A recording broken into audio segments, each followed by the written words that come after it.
Bonjour, je me nomme Stéphane Ruet. Je suis unique, créateur et responsable, là. Comme vous, là, et fier de l'être. Bon dimanche à tous. J'avais une petite capsule aujourd'hui que je voulais. Ça fait longtemps que je voulais faire. Sur la différence des hommes et des femmes. Et là, je parle pas de la différence au niveau corporel, mais je parle plus de la différence au niveau mental ou l'esprit. Écoutez, pour moi, c'est la même chose, là. Donc, et croyez-moi bien, là, dans tout ce que je vais dire, il n'y a aucun jugement. C'est juste pour être dans la compréhension. Comprendre la différence qui fait que je comprends pourquoi qu'on ne se comprend pas tout le temps. OK? Alors, pour la femme, parce que moi j'admire beaucoup votre capacité d'être, là, c'est incroyable, là. Mais pour la femme, dans son mental, c'est comme un grand walk-in, hein. C'est quand un grand garde-robe, pardon. On rentre dans le garde-robe ou dans le grand walk-in et il n'y a aucun tiroir. Il n'y a aucune possibilité de cacher quoi que ce soit. Donc, tout est à la vue. On voit tout. On voit les robes, les chemisiers, les pantalons, les souliers. On voit tout ce qui se passe dans le walk-in. À ce moment-là, ça veut dire ça que si on implante dans ce garde-robe-là une émotion ou un sentiment ou même un tourment, hein, quelque chose qui vient là, automatiquement, la femme ne peut pas le cacher. Elle ne peut pas elle peut pas le voir. Donc, ça veut dire que, pardon, peu importe l'angle de vue qu'elle va regarder, elle va toujours avoir ce sentiment-là, cette émotion-là, ou ce tourment-là, qui va venir pas hanter, mais venir tout le temps la travailler. Et qu'elle soit au travail, qu'elle retourne à la maison, qu'elle conduit, qu'elle fait la vaisselle ou qu'elle fait la nourriture, ou qu'elle va faire du sport, peu importe ce qu'elle va faire, il n'y a aucune possibilité de cacher l'émotion, le sentiment ou même le tourment qui est en elle. Alors, ça devient comme un support, être obligé de supporter toujours et toujours et toujours ce sentiment-là, cette émotion-là ou ce tourment-là. La seule façon pour s'en libérer, c'est en parlant.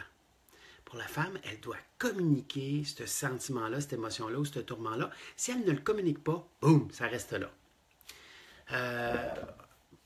Pour l'homme, ben, c'est bien fait ou c'est mal fait, on ne le sait pas, mais c'est parce que nos différences sont marquées à ce niveau-là.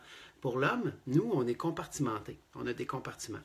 Ça veut dire que j'ai une émotion, mais je suis fatigué. On va mettre l'émotion dans un tiroir, je ferme le tiroir. On l'oublie pour la nuit. On est capable de dormir. Et là, le lendemain matin, on se réveille, si on a besoin. On va ouvrir le tiroir. Si on n'a pas besoin, on le laisse fermer. On peut le fermer longtemps.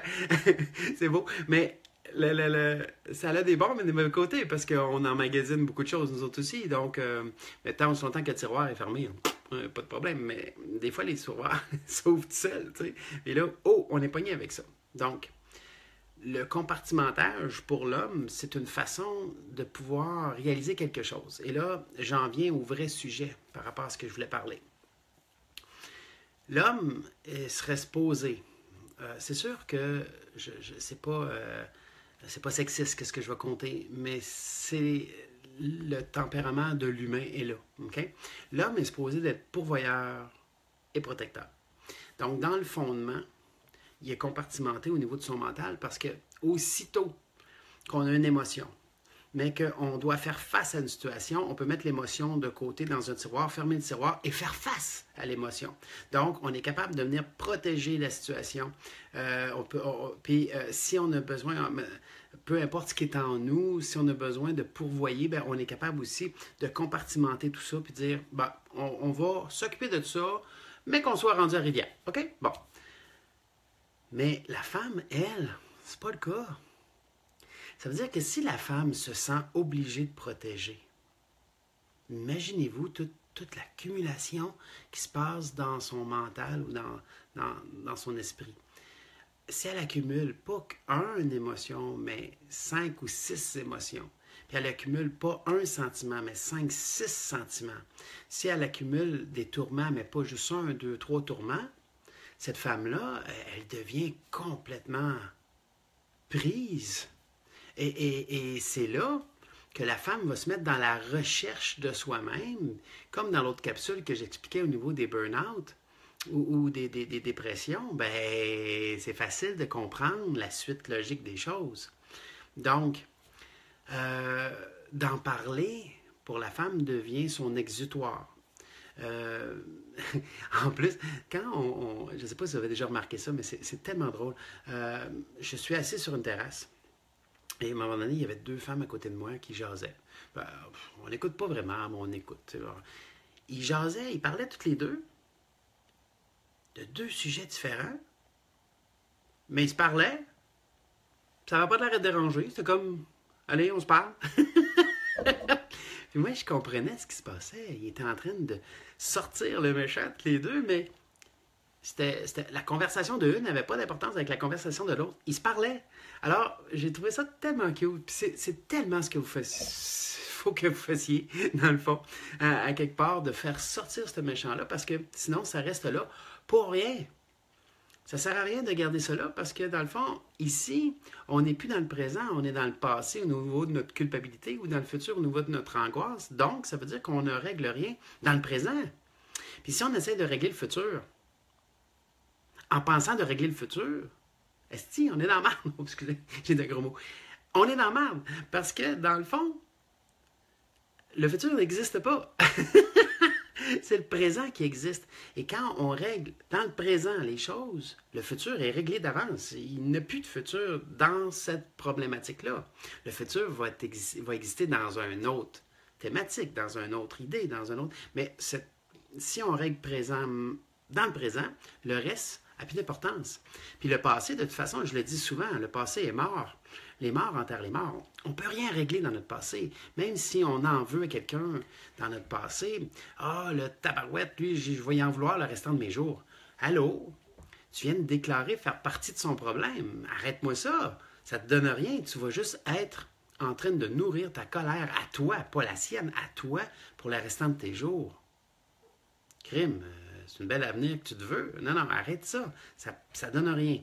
Donc, pour revenir à la femme et à l'homme, on doit comprendre que la femme, elle a besoin de parler, puis l'homme, pas tant que ça. Alors, dans nos différences, ça fait en sorte que c'est pas évident, okay, de se comprendre. Je m'explique. L'homme, dans sa façon qui est bâtie au niveau de son mental, vu qu'il est compartimenté, vu qu'il y a des tiroirs, ça veut dire que c'est très dur pour l'homme de faire plus qu'une chose à la fois. OK, je vais l'entendre, qui va me dire, moi, je suis capable, c'est correct. Ça se peut qu'avec les années, on soit capable de développer certaines attitudes à faire plus qu'une chose à la fois, puis c'est correct. Mais ce que je vous compte, c'est que si on fait une chose, vu qu'on rouvre le tiroir de ce qu'on est en train de faire, on est très focusé sur ce qu'on peut faire. On a un pouvoir de se concentrer fort, fort, fort là-dessus. Et après ça, on referme le tiroir, puis là, on peut ouvrir un autre tiroir puis concentrer sur l'autre point. Tandis que la femme, elle a une vue générale. C'est tellement merveilleux de voir ça aller. Elle peut parler au téléphone, écouter une émission, puis de savoir exactement ce que les enfants se disent à côté. Vous êtes des machines. Moi, je vous trouve assez extraordinaire. Tandis que nous autres, on écoute la télé. On écoute la télé. OK. Ça là, c'est bon et c'est mauvais côté. Si, exemple, la femme est un petit peu dépassée par les événements par rapport aux enfants. Les enfants ont été très perturbés parce qu'il allait avoir une tempête de neige, exemple, OK? Et qu'elle est à bout parce qu'elle a accumulé beaucoup de sensations, pas de sensations, mais de sentiments, d'émotions, de tourments dans son mental durant la journée. Le mari arrive. Mesdames, c'est à vous de demander au père d'aller parler aux enfants. Lui, il va faire comme « Ah, OK, on ferme le tiroir du travail, on rouvre le tiroir des enfants, on s'en va parler aux enfants, on règle les enfants, et après ça, on referme le tiroir des enfants et on passe à autre chose. » On va probablement ouvrir le tiroir du repas, là, parce qu'on va avoir faim, mais ça, c'est une autre histoire. Il faut juste comprendre que quand chacun a son rôle, c'est tellement plus facile. OK, je comprends qu'il y a beaucoup de monoparentales aujourd'hui. OK, je dénigre pas ça. Puis il y a des femmes qui s'y jouent tous les rôles. Ben, ça va être simplement de se donner une chance, de dire, OK, si j'accumule ces émotions-là, est-ce que ça va me donner quelque chose? Oui ou non? Non? Ben parfait. Je vais me libérer tout de suite de cette émotion-là avant de la vivre. Donc, c'est d'être proactif au niveau de qu'est-ce qui s'en vient. Si je fais cette action-là, est-ce que je la fais par amour ou par peur? Je la fais par peur, je vais émaner la peur, puis je vais recevoir cette peur-là. Si je la fais par amour, je peux la faire sans problème. Inquiétez-vous pas, faites-la, c'est tout, il n'y a aucun danger, aucun problème. Mais si vous la faites par peur, vous allez recevoir ce manque-là qui vient confirmer votre peur. Alors, la façon de ne pas accumuler au niveau du mental ou de de l'esprit, c'est qu'est-ce qu'on va décider de faire là, c'est de réfléchir quelques secondes avant de passer à l'action. Si je fais ça comme ça, qu'est-ce que je suis en train d'émaner? Est-ce que c'est de l'amour ou non? C'est la seule question qu'on doit se poser. Si ce n'est pas de l'amour, faites-le pas. Si c'est de l'amour, faites-le. Si vous vous sentez obligé de le faire, changez votre façon de voir les choses. C'est tout. OK?